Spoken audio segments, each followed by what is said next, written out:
Mahigit 4 oras na pero hindi pa rin tuluyang naapula ang sunog sa Evergotesco Grand Central Mall sa Caloocan.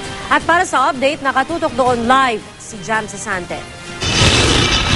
Jam?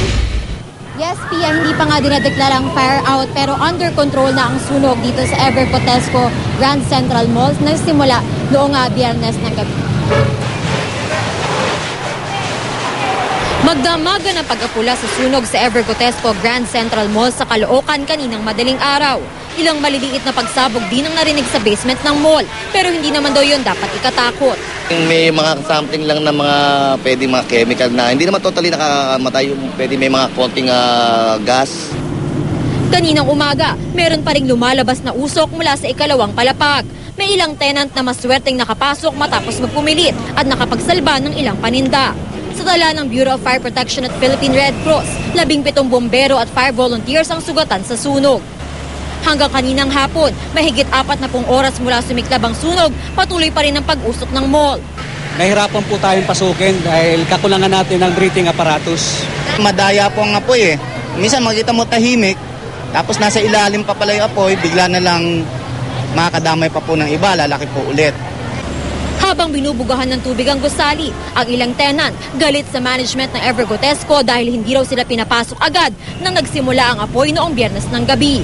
Kailangan bayaran nila yon. Kung pumayag sila, napakapasok kami, sana nakuha namin yon. Sandali lang naman yun eh. Iyan ang hanap buhay namin eh. Ngayon, paano namin pakakainin yung mga anak namin? Maliliit pa yung anak ko. Ayon sa Vice Mayor ng syudad, dapat isama sa investigasyon ng DILG kung anong kahihinatnan ng mga tenant. Paano yung kalagayan ng mga tenants? Kasi may mga contracts sila eh. Ayon sa inisyal na investigasyon ng City Fire Department, nagsimula ang apoy sa kisame ng isang tindahan ng sapatos sa unang palapag. Pero hanggang ngayon, hindi pa rin matukoy ang sanhi ng sunog. Inutusan na raw ni Mayor Enrico Echeverria ang BFP na magsagawa ng masusing investigasyon. Sa isang pahayag, sinabi ng alkalde na naghihinala siyang posibleng sinadya ang sunog para makatakas ng Evergotesco sa utang nitong buwis na ilang taon na rin daw hinahabol ng lokal na pamahalaan.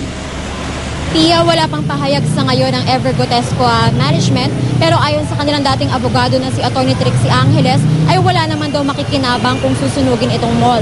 Ayon naman doon sa initial investigation ng City Fire Department ay mukhang aksidente naman daw ito nga nangyari. Samantala bumalik na sa normal ang operasyon ng LRT dito sa may Monumento Station na malapit dito sa Grand Central Mall. Yes? Maraming salamat, Jam Sesante.